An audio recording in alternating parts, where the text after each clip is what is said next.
যদি কোনো ব্যক্তি খালি একটা ঝুড়ি মাথার মধ্যে নিয়ে যদি বাগানের মধ্যে প্রবেশ করত, বাগান থেকে বের হতে না হতে সেই খালি ঝুড়ি ভরপুর হয়ে যেত। এত ফুল ফল আল্লাহ তাদেরকে দিয়েছেন, গাছের মধ্যে হাত দেওয়ার প্রয়োজন ছিল না, শুধু খালি ঝুড়ি মাথার মধ্যে নিয়ে খালি ঢুকছে আর বের হয়েছে, সঙ্গে সঙ্গে এর মধ্যেই তার সেই ঝুড়ি ভরে যেত। এত ফুল ফল আল্লাহ তাআলা তাদেরকে দিয়েছিলেন। এরপরে আল্লাহ তাআলা তাদের কাছে 13 জন পয়গম্বর পাঠিয়েছিলেন। কয়জন পয়গম্বর? 13 জন পয়গম্বর তাদের কাছে যখন পাঠিয়েছিলেন সতর্ক করবার জন্য, 13 জন পয়গম্বরকে তারা কেউ মানে নাই, অমান্য করেছে, আল্লাহ তাআলার সাথে শিরিক করেছে। আল্লাহ তাআলার কাছ থেকে ফাআরাদু ফারসালনা আলাইহিম সাইলাল আরিমি, যখন তারা আল্লাহ সুবহানাহু ওয়া তাআলা থেকে মুখ ফিরিয়ে নিল, আল্লাহ তাআলা তাদেরকে বাঁধ ভাঙ্গা পানি দিয়ে তাদেরকে ধ্বংস করে দিয়েছেন। কেমন বাঁধ ভাঙ্গা? আল্লাহ তাআলা পালাবন দিয়েছেন বলে আল্লাহ তাআলা সেই বাঁধের গোড়ায় অন্ধ ইঁদুর নিযুক্ত করেছেন। কি ইঁদুর? অন্ধ ইঁদুর নিযুক্ত করেছেন। এই প্রাচীর, এই দেয়াল, এই বেড়িবাঁধের থেকে মাটি তুলছে, মাটি তুলছে, মাটি তুলছে, মাটি তুলতে তুলতে এই বেড়িবাঁধ একেবারে দুর্বল হয়ে পড়েছে। যখন বন্যা আসছে, যখন প্লাবন আসছে, যখন পানির চাপ বাড়ছে, পানির চাপের কারণে বেড়িবাঁধ ভেঙ্গে ওই সাহাবা সম্প্রদায়ের বাড়িঘর ভাঙচুর চূর্ণ বিচ্ছিন্ন হয়ে পড়েছে। নাউযুবিল্লাহ পড়ে। সাহাবা সম্প্রদায়কে আল্লাহ তাআলা এইভাবে ধ্বংস করে দিয়েছেন।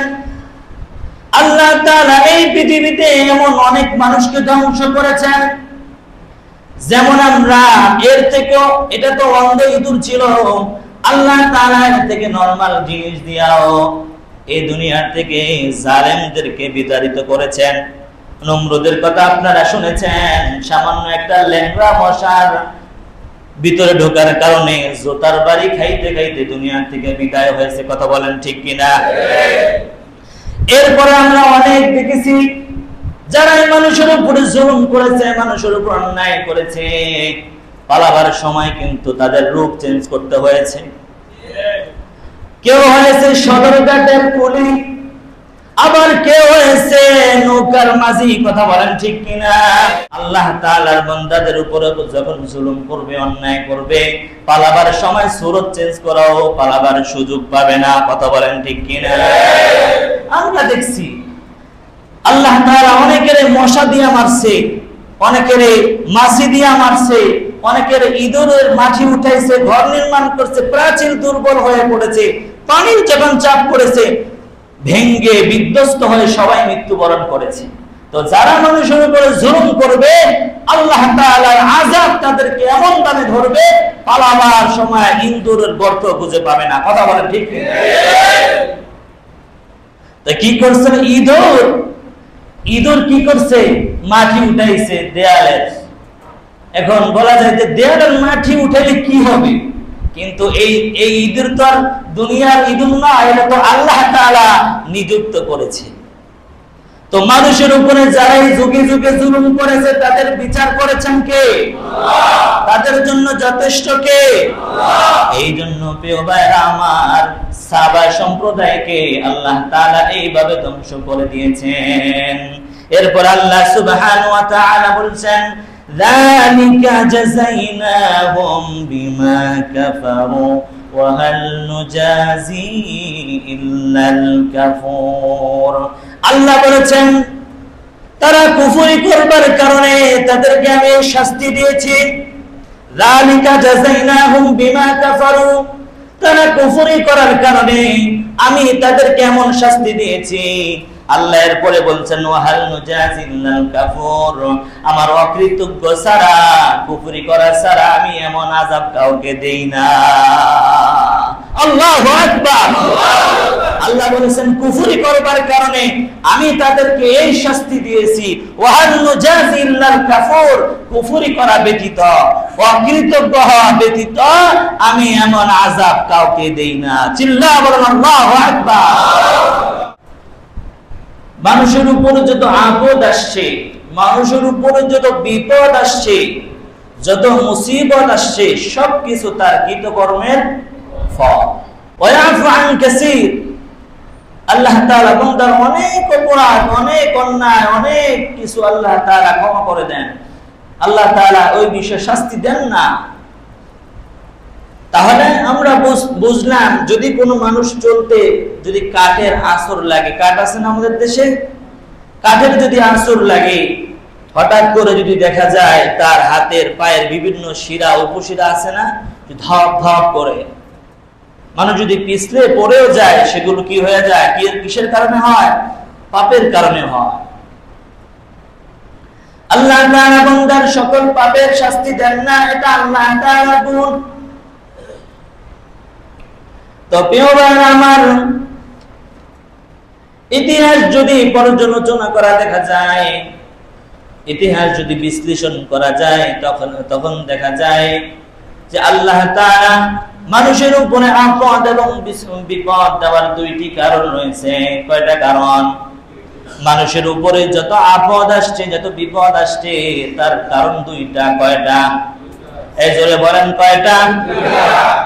এক নাম্বার কারণ হলো, মানুষ যখন আল্লাহ তাআলাকে অস্বীকার করে, আল্লাহ তাআলাকে অস্বীকার করে যখন আল্লাহ তাআলার সঙ্গে শিরিক করে। দুই নাম্বার কারণ হলো, যখন মানুষ আল্লাহ তাআলার অপরন্ত নিয়ামতগুলি ভোগ করে, আল্লাহ তাআলার নিয়ামতগুলো যখন ভোগ করে, আল্লাহ তাআলার নিয়ামত ভোগ করে আল্লাহ তাআলার প্রতি কৃতজ্ঞ হওয়ার কথা ছিল, কিন্তু কৃতজ্ঞ না হয়ে বান্দা আল্লাহর প্রতি অকৃতজ্ঞ হয়ে যায় এবং নাফরমানি করতে থাকে। এই দুই কারণে আল্লাহ তাআলা বান্দার উপরে বিপদ দিয়ে থাকে। আল্লাহু আকবার বলেন। তো আল্লাহ তাআলা সূরাতুল হুদের মধ্যে, আল্লাহ সুবহানাহু ওয়া তাআলা কুরআনুল কারীমের সূরাতুল হুদের মধ্যে হযরতে নূহ আলাইহিস সালাতু ওয়াস সালাম থেকে শুরু করে হযরতে মূসা আলাইহিস সালাতু ওয়াস সালাম পর্যন্ত 7 জন নবীর কাহিনী বর্ণনা করেছেন। কয়জন? 7 জন নবীর কথা আল্লাহ তাআলা সেখানে বর্ণনা করেছেন। 7 জনের মধ্যে এমন এক জাতি ছিল সাবা সম্প্রদায়। ইয়েমেনের সাবা সম্প্রদায় আল্লাহ তাআলাকে অস্বীকার করেছিল, নবীদের আদেশ অমান্য করেছিল। সেই সাবা সম্প্রদায়ের কথা আল্লাহ তাআলা সূরাতুস সাবার মধ্যে বিশদভাবে বর্ণনা করেছেন। সুবহানাল্লাহ। তাহলে আমরা বুঝলাম কি, সূরাতুল হুদের মধ্যে হযরতে নূহ আলাইহিস সালাতু ওয়াস সালাম থেকে হযরতে মূসা আলাইহিস সালাতু ওয়াস সালাম পর্যন্ত 7 জন নবীর কথা আল্লাহ তাআলা বর্ণনা করেছেন হুদের মধ্যে। এর মধ্যে সকলেই, এই 7 নবীর উম্মতের সকলেই কি করেছিল? যে আল্লাহ তাআলাকে অস্বীকার করেছিল, আল্লাহ তাআলার নাফরমানি করেছিল। এর মধ্যে এক জাতি ছিল সাবা সম্প্রদায়। সাবা সম্প্রদায় হলো ইয়েমেনের অধিবাসী। ইয়েমেনের রাজধানী সানআ থেকে মাআবির নগরী, এই মাআবির নগরীতে ছিল সাবা সম্প্রদায়ের বসতি। কি ছিল? মাআবির নগরী ছিল সাবা সম্প্রদায়ের কি ছিল? বসতি ছিল। এই কথা ইবনে কাসির রাহিমাহুল্লাহ তার ইবনে কাসিরের মধ্যে বর্ণনা করেছেন যে সাবা সম্প্রদায়ের বসতি ছিল ইয়ামান থেকে 3 মঞ্জিল দূরে মাআবির নগরীতে। তাদের যে বসতি ছিল, এই বসতিটা ছিল 2 পাহাড়ের উপত্যকায়। যখন বন্যা আসতো, যখন বৃষ্টি আসতো, তখন তাদের এই বস্তিগুলো প্লাবিত হতো, তারা অনেক বিপদ সম্মুখীন হতো। যখন এই সাবা সম্প্রদায় দুই পাহাড়ের মধ্যবর্তী জায়গায় যখন তাদের বসতি ছিল, যখন বন্যা আসতো, বৃষ্টি আসতো, সেই সময় তাদের বসতিগুলো প্লাবিত হতো, তারা বিপর্যয় সময় পার করত। এরপরে সেই জায়গার রাজা বাদশারা বিশাল একটি দেয়াল প্রাচীর তারা নির্মাণ করলো। দেয়াল যখন নির্মাণ করলো, প্রাচীর বেড়িবাঁধ আমাদের বাংলাদেশে অথবা এই নিয়মই বলা হয়। এই প্রাচীর যখন নির্মাণ করলো, নির্মাণ করে তার মধ্যে 3টি ফলক গেট তারা নির্মাণ করলো। এই প্রাচীরের নিচে, এই বেড়িবাঁধের নিচে তারা 12টি খাল খনন করলো। আর পাহাড়ের চতুর্দিকে আশেপাশে অনেক ফুল ফল গাছ ছিল। সুবহানাল্লাহ। অনেক ফুল ফল গাছ ছিল, এমন ফুল ফল গাছ ছিল যদি কোনো ব্যক্তি খালি একটা ঝুড়ি মাথার মধ্যে নিয়ে যদি বাগানের মধ্যে প্রবেশ করত, বাগান থেকে বের হতে না হতে সেই খালি ঝুড়ি ভরপুর হয়ে যেত। এত ফুল ফল আল্লাহ তাদেরকে দিয়েছেন, গাছের মধ্যে হাত দেওয়ার প্রয়োজন ছিল না, শুধু খালি ঝুড়ি মাথার মধ্যে নিয়ে খালি ঢুকছে আর বের হয়েছে, সঙ্গে সঙ্গেই এর মধ্যেই তার সেই ঝুড়ি ভরে যেত। এত ফুল ফল আল্লাহ তাআলা তাদেরকে দিয়েছিলেন। এরপরে আল্লাহ তাআলা তাদের কাছে 13 জন পয়গম্বর পাঠিয়েছিলেন। কয়জন পয়গম্বর? 13 জন পয়গম্বর তাদের কাছে যখন পাঠিয়েছিলেন সতর্ক করবার জন্য, 13 জন পয়গম্বরকে তারা কেউ মানে নাই, অমান্য করেছে, আল্লাহ তাআলার সাথে শিরিক করেছে। আল্লাহ তাআলার কাছ থেকে ফাআরাদু ফারসালনা আলাইহিম সাইলান আরিমি, যখন তারা আল্লাহ সুবহানাহু ওয়া তাআলা থেকে মুখ ফিরিয়ে নিল, আল্লাহ তাআলা তাদেরকে বাঁধ ভাঙ্গা পানি দিয়ে তাদেরকে ধ্বংস করে দিয়েছেন। কেমন বাঁধ ভাঙ্গা? আল্লাহ তাআলা পালাবন দিয়েছেন বলে আল্লাহ তাআলা সেই বাঁধের গোড়ায় অন্ধ ইঁদুর নিযুক্ত করেছেন। কি ইঁদুর? অন্ধ ইঁদুর নিযুক্ত করেছেন। এই প্রাচীর, এই দেয়াল, এই বেড়িবাঁধের থেকে মাটি তুলছে, মাটি তুলছে, মাটি তুলছে, মাটি তুলতে তুলতে এই বেড়িবাঁধ একেবারে দুর্বল হয়ে পড়েছে।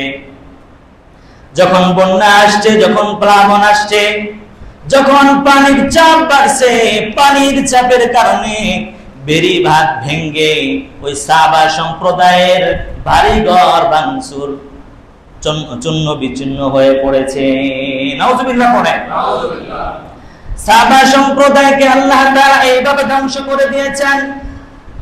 আল্লাহ তাআলা এই পৃথিবীতে এমন অনেক মানুষকে ধ্বংস করেছেন, যেমন আমরা এর থেকেও, এটা তো অন্ধ ইঁদুর ছিল, আল্লাহ তাআলা এর থেকে নরমাল জিনিস দিয়াও এই দুনিয়ার থেকে জালেমদেরকে বিতাড়িত করেছেন। নমরুদের কথা আপনারা শুনেছেন, সামান্য একটা ল্যাংড়া মশার ভিতরে ঢোকার কারণে জোতার বাড়ি খাইতে খাইতে দুনিয়া থেকে বিদায় হয়েছে। কথা বলেন ঠিক কিনা? এরপরে আমরা অনেক দেখেছি যারা মানুষের উপরে জুলুম করেছে, মানুষের উপর অন্যায় করেছে, পালাবার সময় কিন্তু তাদের রূপ চেঞ্জ করতে হয়েছে। কেউ হয়েছে সদরঘাটের কুলি, আবার কেউ হয়েছে নৌকার মাঝি। কথা বলেন ঠিক কিনা? তাআলার বান্দাদের উপরে যখন জুলুম করবে, অন্যায় করবে, পালাবার সময় সুরত চেঞ্জ করাও পালাবার সুযোগ পাবে না। কথা বলেন ঠিক কিনা? আমরা দেখছি আল্লাহ তাআলা অনেকের মশা দিয়া মারছে, অনেকের মাছি দিয়া মারছে, অনেকের ইঁদুরের মাটি উঠাইছে, ঘর নির্মাণ করছে, প্রাচীর দুর্বল হয়ে পড়েছে, পানির যখন চাপ পড়েছে ভেঙ্গে বিধ্বস্ত হয়ে সবাই মৃত্যুবরণ করেছে। তো যারা মানুষের উপরে জুলুম করবে, আল্লাহ তাআলার আযাব তাদেরকে এমন দামে ধরবে, পালাবার সময় ইঁদুরের গর্ত খুঁজে পাবে না। কথা বলেন ঠিক কিনা? তো কি করছে ইঁদুর? ইঁদুর কি করছে? মাটি উঠাইছে দেয়ালের। এখন বলা যায় যে দেয়ালের মাটি উঠাইলে কি হবে, কিন্তু এই ইঁদুর তো আর দুনিয়ার ইঁদুর না, এটা তো আল্লাহ তাআলা নিযুক্ত করেছে। তো তো মানুষের উপরে যারাই যুগে যুগে জুলুম করেছে তাদের বিচার করেছেন কে? আল্লাহ। তাদের জন্য যথেষ্ট কে? আল্লাহ। এই জন্য প্রিয় ভাইরা আমার, সাবা সম্প্রদায়কে আল্লাহ তাআলা এইভাবে ধ্বংস করে দিয়েছেন। এরপর আল্লাহ সুবহানাহু ওয়া তাআলা বলছেন, যালিকা জাযাইনাহুম বিমা কাফারু ওয়া হাল নুজাজি ইল্লাল কাফুর। আল্লাহ বলেছেন তারা কুফরি করবার কারণে তাদেরকে আমি শাস্তি দিয়েছি। যালিকা জাযাইনাহুম বিমা কাফারু, তারা কুফরি করার কারণে আমি তাদেরকে এমন শাস্তি দিয়েছি। আল্লাহ এরপরে বলছেন ওয়াহাল নুজাজিল্লাল কাফুর, আমার অকৃতজ্ঞ ছাড়া, কুফরি করা ছাড়া আমি এমন আযাব কাউকে দেই না। আল্লাহু আকবার। আল্লাহ বলেছেন কুফরি করবার কারণে আমি তাদেরকে এই শাস্তি দিয়েছি। ওয়াহাল নুজাজিল্লাল কাফুর, কুফরি করা ব্যতীত, অকৃতজ্ঞ হওয়া ব্যতীত আমি এমন আযাব কাউকে দেই না। চিল্লায়া বলেন আল্লাহু আকবার। এরপর আল্লাহ তাআলা কোরআনুল কারীমের মধ্যে বলেন, লাকাদ কানা লিসাবাইন ফি মাসকানিহিম আয়া। আল্লাহ তাআলা সাবা সম্প্রদায়ের বাড়ি ঘরগুলো একটি নিদর্শন হিসেবে বানিয়েছিলেন। চিল্লায়া বলেন আল্লাহু আকবার। আল্লাহ বলতেছেন, জান্নাতানি আন ইয়ামিনি ওয়া শিমাল, দুইটি উদ্যান ছিল, একটি উদ্যান ছিল ডান দিকে, একটি উদ্যান ছিল বাম দিকে। এত ফুল এত ফল আল্লাহ তাআলা সেই জাতিকে দিয়েছেন। সুবহানাল্লাহ। দুইটি বাগান ছিল, একটি বাগান ডান দিকে, একটি বাগান কোন দিকে? বাম দিকে। ইয়ামিনি ওয়া শিমাল, ইয়ামান মানে কোন দিকে? ইয়ামিন ডান দিকে, ওয়া শিমাল বাম দিকে। আল্লাহ তাআলা ডান দিকে বাম দিকে এই সাহাবা সম্প্রদায়ের জন্য বাগান, ফুল ফল দিয়ে আল্লাহ তাআলা রিজিক দিয়ে ভরপুর করে দিয়েছিলেন। এরপর আল্লাহ রাব্বুল আলামিন বলেন, কুলু মির রিজকি রাব্বিকুম ওয়াশকুরু লাহ বালদাতুন তাইয়্যিবাতুন ওয়া রাব্বুন গফুর।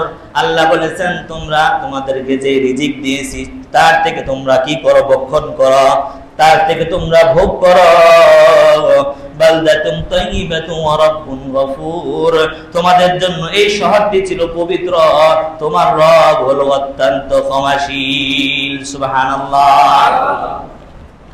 যখনই তারা ফাআরাদু ফাআরসালনা আলাইহিম সাইলাল আরমি ওয়া বাদদালনাহুম বিজান্নাতাইনি যাওয়াতা উকুলিন খামতিন ওয়া আদলিন ওয়া শাইইন মিন সিদরিন কলিল। আল্লাহ তাআলা তাদেরকে দুইটি উদ্যান দিয়েছিল। আল্লাহ তাআলার কাছ থেকে যখন তারা মুখ ফিরে নিয়েছে, সেই দুইটি উদ্যানের পরিবর্তে আল্লাহ তাআলা এমন উদ্যান দিয়েছেন, সেই উদ্যানগুলো ছিল তিক্ত। কি ছিল? তিক্ত। ফুল ফল দিয়েছেন মিষ্টি, কমলা মিষ্টি না তিতা? আঙ্গুর মিঠা না তিতা? এরকম ফুল ফল দিয়ে মিঠা মিঠা ফল ফুলের বাগান আল্লাহ তাআলা দিয়েছেন। যখনই তারা আল্লাহ তাআলার থেকে মুখ ফিরে নিলেন, সেই সুন্দর বাগান থেকে আল্লাহ তাআলা কেড়ে নিয়ে তাদেরকে তিক্ত ফলের বাগান দিয়ে দিয়েছেন। তিক্ত জাউ গাছ কি ছিল? জাউ গাছ ছিল, কুল গাছ ছিল, তিক্ত ফলের গাছ ছিল। জাউ গাছের কোনো ফল হয়? জাউ গাছের কোনো ফল হয় না। এটা বিভিন্ন বাসা বাড়ি সাজাবার জন্য দাঁড়া করে রাখে। কথা বলেন ঠিক কিনা? জাতীয় স্মৃতিসৌধের মধ্যে আছে, বিভিন্ন জায়গায় আছে জাউ গাছ। এরপরে কুল গাছ। কুল গাছ হলো তার বিপরীত নাম হলো বড়ই গাছ। যে বড়ই গাছ হলো এমন ছায়া ছাড়া আর কোনো উপকার তারা সেখান থেকে পায় না। তাহলে আল্লাহ তাআলার থেকে যখন তারা মুখ ফিরিয়ে নিবে, আল্লাহ তাআলা ভালো জিনিস কেড়ে নিয়ে আল্লাহ তাআলা তিক্ত অশান্তির জিনিস মানুষের মধ্যে ভাগ করে দিবে। আর আল্লাহ বলছেন ইন্না আযাবি লাশাদীদ, আমার আযাব বড় কি শক্ত। তাহলে এত ফুল ফল আল্লাহ তাআলা তাদেরকে দিয়েছে, দীর্ঘ সময় কাটছে, আরামায়েশে কাটছে, 13 জন পয়গম্বর। তাহলে অকৃতজ্ঞ হওয়া যাবে? অকৃতজ্ঞ হওয়া যাবে? সেই আল্লাহ আছে না নাই? সেই আল্লাহ কি বুড়া হয়ে গেছে, না দুর্বল হয়ে গেছে, না দাড়ি মুছ সাদা হয়ে গেছে? পারবে না আমাদেরকে দিতে? পারবে। তাহলে কি বুঝলাম? ওমা আসাবাকুম মিন মুসিবাতিন ফাবিমা কাসাবাত আইদিকুম ওয়া ইয়াফু আন কাসীর। যত আফত আসছে, যত মুসিবত আসছে, সবগুলো কার কামাই? হাতের কামাই, কৃতকর্মের ফল। অন্য জায়গায় আল্লাহ বলছেন যাহারাল ফাসাদু ফিল বাররি ওয়াল বাহরি বিমা কাসাবাত আইদিকুম। জল এবং স্থলে যা ঘটে সব কিছু হলো বান্দার হাতের কামাই। জল স্থলে কি ঘটে? যা কিছু ঘটে সব কিছু কি? বান্দার হাতের কামাই। এই জন্য প্রিয় ভাইরা আমার, আল্লাহ তাআলার প্রতি আমাদের নাফরমানি করা যাবে না। আল্লাহ তাআলা যে নিয়ামত দিয়েছেন তার অকৃতজ্ঞ হওয়া যাবে না। কি যাবে? অকৃতজ্ঞ হওয়া যাবে না।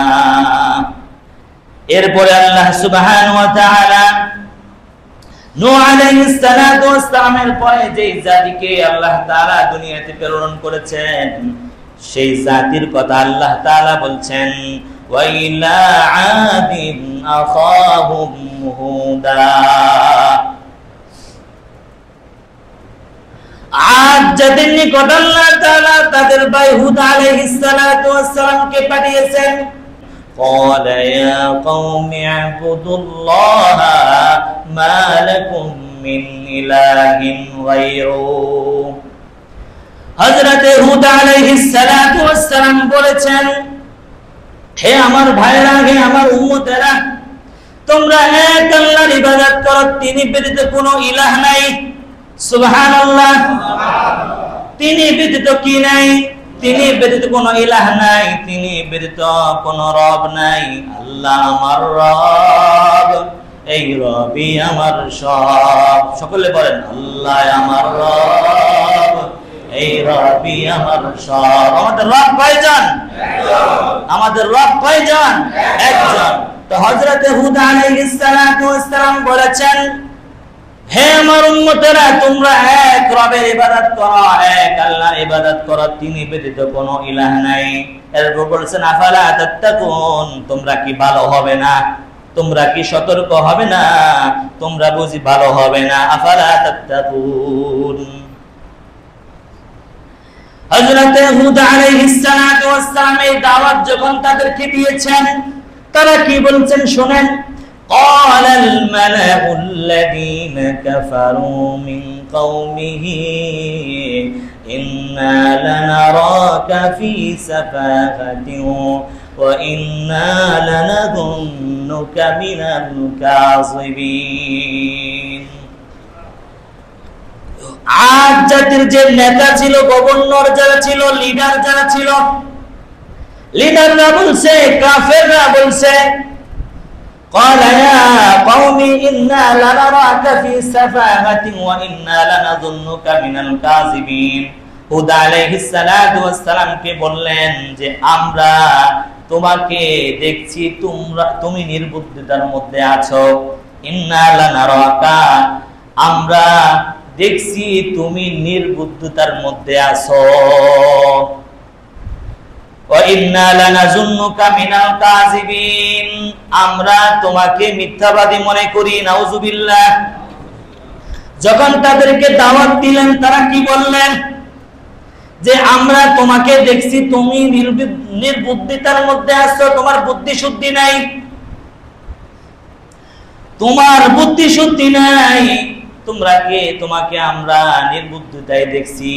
ওয়া ইন্না লানাযুন্নুকা মিনাল কাযিবিন, আর আমরা তোমাকে মিথ্যাবাদী মনে করি। দুনিয়ার জমিনে এমন এক শ্রেণীর মানুষ আছে, কোরআন এবং সুন্নাহ দিয়া দলিল ভিত্তিক কথা বললেও তখন বলে, বেটা তুই মিথ্যা কথা বলছস। আছে না নাই? মসজিদের মধ্যে পর্যন্ত দাঁড়িয়ে কয়, এই বেটা তুই মিথ্যা কথা কইছস। আছে না নাই? তো তারা কাফেররা বলছিল, কোরআন এবং সুন্নাহ দিয়া কথা বলার পরে এই কথা বলেছেন কারা? কাফেররা। আবার এক শ্রেণীর মধ্যে যখন বয়ান করা হয়, যখন তারা তাদের সাথে সুর মিলায়া এই কথা কয়, তখন তারা কি হয়ে যায়? এই কথা বলেন না কেন? যখন কাফেরদের সাথে সুর মিলিয়া যারা এই কথা বলবে, বেটা তুই যা কইছস মিথ্যা কথা কইছস, তখন সে কোন কাতারে আছে? কাফেরদের কাতারে আছে। কোরআন এবং সুন্নাহ দিয়ে কথা বলছে কে? হুদ আলাইহিস সালাম। কিন্তু বলছে বেটা তুই মিথ্যা কথা বলতেছস, বেটা তুই কি বলতেছস? মিথ্যা কথা বলতেছস। এরপরে হযরত হুদ আলাইহিস সালাম বললেন, ক্বালা ইয়া কওমি লাইসা বি সাফাহাতু ওয়ালাকিন্নী রাসূলুম মির রাব্বিল আলামিন। হযরত হুদ আলাইহিস সালাম বললেন, আমি মোটেও নির্বোধ নই। আমি কি নই? আমি মোটেও নির্বোধ নই। আমি হলাম ওয়ালাকিন্নী রাসূলুম মির রাব্বিল আলামিন। আমি হলাম আল্লাহ তাআলার প্রেরিত রাসূল। সুবহানাল্লাহ। আমি নির্বোধ নই। তোমরা আমাকে গালি দিচ্ছ, আমি তো এক আল্লাহর কথা বলছি। আমার কথা তোমরা বিশ্বাস করো না, আমাকে মিথ্যাবাদী বলছো, আমাকে বোকা বলছো। ক্বালা ইয়া কওমি লাইসা বি সাফাহাতু ওয়ালাকিন্নী রাসূলুম মির রাব্বিল আলামিন। আমি মোটেও নির্বোধ নই, আমি আল্লাহ তাআলার প্রেরিত রাসূল। সুবহানাল্লাহ।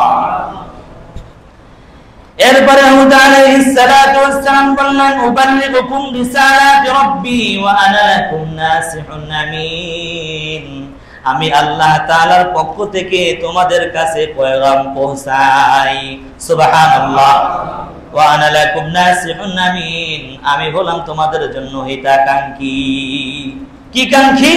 হিতাকাঙ্ক্ষী, শুভাকাঙ্ক্ষী। তোমাদের জন্য আমি বিশ্বস্ত আমিন। আমি মিথ্যাবাদী নই, আমি মিথ্যাবাদী নই, আমি বোকাও নই। আমি তো তোমাদের কাছে দাওয়াত নিয়ে আসছি সতর্ক করবার জন্য। এরপরে হযরত হুদ আলাইহিস সালাম বলছেন, আওয়া আজিবতুম মান জাআকুম যিকরুম মির রাব্বিকুম আলা রাজুলিন মিনকুম লিয়ুনযিরাকুম। তোমরা কি আশ্চর্য হয়েছো যে তোমাদের নিকট তোমাদের রব তোমাদের মধ্য থেকে একজন মানুষকে তোমাদের কাছে সতর্ক করবার জন্য, ভয় দেখাবার জন্য পাঠিয়েছেন। সুবহানাল্লাহ। তোমার রব তোমাদের মধ্য থেকে তোমাদের কাছে একজনকে তোমাদের জন্য সতর্ক করবার জন্য পাঠিয়েছেন। সুবহানাল্লাহ। আমি তোমাদেরকে সতর্ক করছি, এই অন্যায় করা যাবে না, আল্লাহ তাআলাকে অস্বীকার করা যাবে না, আল্লাহ তাআলার সঙ্গে শিরিক করা যাবে না, জুলুম করা যাবে না, অত্যাচার করা যাবে না, পাপ করা যাবে না, জিনা করা যাবে না, মদ খাওয়া যাবে না, জুয়া খেলা যাবে না, সন্ত্রাসী করা যাবে না, জঙ্গিবাদী করা যাবে না। এগুলো সতর্ক করেছেন পয়গম্বর। সুবহানাল্লাহ। এরপরে বললেন, ওয়াযকুরু ইয জা'আলাকুম খুলাফা মিন বা'দি কওমি নূহ ওয়া যাদাকুম ফিল খালকি বাসতা। শুকর গুজার করো, আল্লাহ তাআলা তোমাদেরকে নূহ আলাইহিস সালামের পরে দুনিয়ার জমিনে তোমাদেরকে স্থলাভিষিক্ত করেছেন। সুবহানাল্লাহ। নূহ আলাইহিস সালামের পরে উম্মতের পরে তোমাদেরকে আল্লাহ তাআলা দুনিয়ার জমিনে স্থলাভিষিক্ত করেছেন এবং তোমাদেরকে সুন্দর সবলীন ভাবে, তোমাদেরকে অনেক চমৎকার ভাবে, তোমাদের দেহ তোমাদের শরীরকে অনেক চমৎকার করে বানিয়েছেন, শক্তিশালী বানিয়েছেন। গায়ে শক্তি থাকতে আল্লাহকে মানে না, আছে না নাই? তো আল্লাহ তাআলা তোমাদেরকে শক্তি সাবলীন, তোমাদেরকে অনেক চমৎকার করে বানিয়েছেন। আসলেই তারা অনেক শক্তিশালী, অনেক সুন্দর, অনেক সুদর্শন যুবক ছিল। তারা অনেক চমৎকার করে আল্লাহ বানিয়েছেন। আল্লাহ তাআলা এই জাতিকে তো অনেক সুন্দর করে বানাইছেন, চমৎকার করে বানাইছেন। যে কথা আল্লাহ তাআলা সূরা তিনের মধ্যে বলছেন, ওয়াত-তিনি ওয়াজ-যাইতুন ওয়া তুরি সিনিনা ওয়া হাদাল বালাদিল আমিন। আল্লাহ তাআলা এই সূরার মধ্যেও চারটি কসম খায়া বলছে যে বান্দা আমি তোমাকে সুন্দর, লাকাদ খালাকনাল ইনসানা ফি আহসানি তাকওয়িম। সুবহানাল্লাহ। আমি তোমাকে অনেক চমৎকার করে, অনেক সুন্দর করে, সুদর্শন করে বানিয়েছি। আল্লাহ কসম খায়া কথা বলে, তাহলে আল্লাহর কসমের দাম আছে না নাই? আল্লাহ কথা কইতে কসম লাগে? আল্লাহ কথা কইতে কসম লাগে না। তো কেন কসম খাইলেন? যে কসম খাইলে মানুষ তাড়াতাড়ি গ্রহণ করে। কসম খাইলে কি মানুষ তাড়াতাড়ি বিশ্বাস করে। দোকানে কিছু কিনতে গেছে, এটা যদিও 10 নাম্বার কইছে, আল্লাহর কসম, আমার মায়ের কসম, ভাই এটা 1 নাম্বার। ক্রেতা আর কোনো কথা বলে নাই, বিক্রেতার কাছ থেকে নিয়ে দৌড়, আছে না নাই? কসমের দাম আছে। তো আল্লাহ কসম খায়া মানুষের কথা বলছেন যে মানুষ তোমাদেরকে সুন্দর করে বানাইছি। এরপরে যাচ্ছি, ফাযকুরু আলা আল্লাহি লাআল্লাকুম তুফলিহুন, তোমরা আল্লাহ তাআলার শুকরগুজার করো যাতে তোমরা সফল কাম হতে পারো। সুবহানাল্লাহ। এরপরে আদ জাতি বলতেছেন, قالوا أجئتنا لنعبد الله وحده ونذر ما كان يعبد آباؤنا। আদ জাতি হুদ আলাইহিস সালাতু ওয়াস সালামকে বলেছেন, তুমি কি আমাদেরকে এই জন্যই ডাকছো যে আমরা এক আল্লাহর ইবাদত করি? তুমি কি আমাদেরকে এই জন্যই ডাকছো যে আমরা এক আল্লাহর ইবাদত করি, অথচ আমাদের বাপ দাদা পূর্বপুরুষ যারা যা করে গেছে তা ছেড়ে দেই? তুমি কি আমাদেরকে এই জন্য ডাকছো? এরপর বলতেছেন, ফাতিনা বিমা তাইদুনা ইন কুনতা মিনাস সাদিকিন, যদি তুমি সত্যবাদী হয়ে থাকো তাহলে আমাদেরকে যে জিনিসের ভয় দেখাচ্ছ সেটা নিয়ে আসো। সেটা কি করো? সেটা নিয়ে আসো। তুমি কি আমাদেরকে এই জন্যই ডাকছো যে আমরা এক আল্লাহর ইবাদত করি? তাহলে আল্লাহ যে আছে তারা সেটা স্বীকার করত, তবু আল্লাহকে ভুলে আল্লাহর অবাধ্য হয়ে আল্লাহর সাথে শিরক তারা করত। তাহলে তুমি কি আমাদেরকে এই জন্য ডাকছো যে এক আল্লাহর ইবাদত করি? আমাদের বাপ দাদারা যাদের পূজা করছে, যাদেরকে সেবা করছে, যত্ন করছে, হাত দিয়া বানায়া পূজা করছে, তাদেরকে আমরা ছেড়ে দেই। তুমি আমাদেরকে যে জিনিসের ভয় দেখা সেই জিনিসটা নিয়ে আসো, তুমি কি হয়ে থাকো? সত্যবাদী হয়ে থাকো। হযরত হুদ আলাইহিস সালাতু ওয়াস সালাম বলছেন, قال قد وقع عليكم من ربكم رجس وغضب أتجادلونني في أسماء سميتموها أنتم وآباؤكم ما نزل الله بها من سلطان فانتظروا إني معكم من المنتظرين। হযরত হুদ আলাইহিস সালাতু ওয়াস সালাম বললেন, আল্লাহ তাআলার রাগ, আল্লাহ তাআলার গুসা তোমাদের উপরে অবতীর্ণ হয়ে গেছে। হযরত হুদ আলাইহিস সালাতু ওয়াস সালাম বললেন যে তোমরা আমার সাথে ওই নাম নিয়ে কি তর্ক করছো যেই নামের ব্যাপারে তোমরা এবং তোমাদের বাপ দাদা রেখে গেছে, সেই ব্যাপারে আল্লাহ তাআলা কোনো আয়াত, কোনো দলিল, কোনো প্রমাণ নাজিল করেন নাই। তোমরা কি আমার সাথে সেই নাম নিয়ে, সেই নামের ব্যাপারে তর্ক করছো যেগুলো তোমরা রাখছো, তোমাদের বাপ দাদারা রাখছে, সেই নাম নিয়ে আমাদের সাথে তর্ক করছো, অথচ সেই ব্যাপারে তো আল্লাহ তাআলা কোনো প্রমাণ, কোনো দলিল আল্লাহ তাআলা নাজিল করেন না। এরপরে বললেন, ফান্তাযিরু ইন্নী মাআকুম মিনাল মুনতাযিরিন, আল্লাহর আযাব আসবে, তোমরাও দেখবা আমিও দেখব। আযাব আসবে, ফান্তাযিরু ইন্নী মাআকুম মিনাল মুনতাযিরিন, আযাব আসবে তো তোমরাও দেখবা আমিও দেখব। তবে আল্লাহ তাআলা বলছেন, ফাআনজাইনাহু ওয়াল্লাযীনা মাআহু বিরাহমাতিন মিন্না ওয়া কাতা'না দাবিরাল লাযীনা কাযযাবু বিআয়াতিনা ওয়া মা কানু মুমিনিন। আল্লাহ তাআলা হুদ আলাইহিস সালাতু ওয়াস সালাম সহ তার সাথীদেরকে নিজ অনুগ্রহে বাঁচিয়ে দিলেন আর এগুলোকে ধ্বংস করে দিলেন যেগুলো আল্লাহ তাআলার কোরআনকে অস্বীকার করেছিল। নাউযুবিল্লাহ। আর নবীকে বলছে, নবী ওয়া মা কানু মুমিনিন, তাদেরকে ধ্বংস করে দিয়েছি, তারা কি ছিল না? মুমিন ছিল না। তাহলে এই পর্যন্ত আমাদের আলোচনা, আল্লাহ তাআলা এই জাতিকে প্লাবন দিয়ে ধ্বংস করে দিয়েছেন। তো আল্লাহ তাআলার আইন, আল্লাহ তাআলাকে যারা অস্বীকার করবে, আল্লাহ তাআলাকে যারা অমান্য করবে, তাদেরকে আল্লাহ তাআলা বিপদ, মুসিবত, বালা মুসিবত দিয়ে ধ্বংস করে দিবে। কথা বলেন ঠিক কি না? এই জন্য আল্লাহ তাআলা আমাদেরকে সমস্ত জিনিস নিয়ামত দিয়েছেন। আল্লাহ তাআলার কোন নিয়ামতের অস্বীকার করা যাবে না, কোন অবস্থায় অকৃতজ্ঞ হওয়া যাবে না, কোন অবস্থায় নাফরমানি করা যাবে না। কি করা যাবে? করা যাবে না। এরপরে আল্লাহ রাসূল সাল্লাল্লাহু আলাইহি ওয়াসাল্লাম বলেছেন, আত-তাইবু মিনাজ যামবি কামান লা যামবা লাহ যদি কোনো ব্যক্তি গুনাহ থেকে তওবা করে, সেই ব্যক্তি এমন হয়ে যায় সে যেন কোনো গুনাহই করে নাই। সুবহানাল্লাহ। আত-তাইবু মিনাজ যামবি কামান লা যামবা লা। যদি কোনো ব্যক্তি গুনাহ থেকে তওবা করে সে এমন হয়ে যায় সে যেন কোনো গুনাহই করে নাই। সুবহানাল্লাহ, সুবহানাল্লাহ। তাহলে যদি আমরা অন্যায় করে থাকি সেই রবের কাছে ক্ষমা চাওয়া দরকার আছে না নাই? আল্লাহ বলেন ফাকুল তাস্তাগফিরু রাব্বাকুম ইন্নাহু কানা গফফারা। এই বান্দা, তুই সামান্য একটা প্রাণী, সামান্য ছোট্ট একটা প্রাণী, আমি রব কত বড় রব সেটা বুঝাবার কোনো জিনিস নাই। তো সেই রবের কাছে তুই ছোট্ট একটা প্রাণী ক্ষমা চাইতে কোনো সমস্যা আছে? না, সমস্যা নাই। আল্লাহ বলেন ফাকুল তাস্তাগফিরু রাব্বাকুম ইন্নাহু কানা গফফারা। আমি হলাম গফফার, আমার কাছে ক্ষমা চা, আমি তোমাকে ক্ষমা করে দিব। আর অন্য জায়গায় বলেছেন ওমাই ইয়াগফিরুয যুনুবা ইল্লাল্লাহ।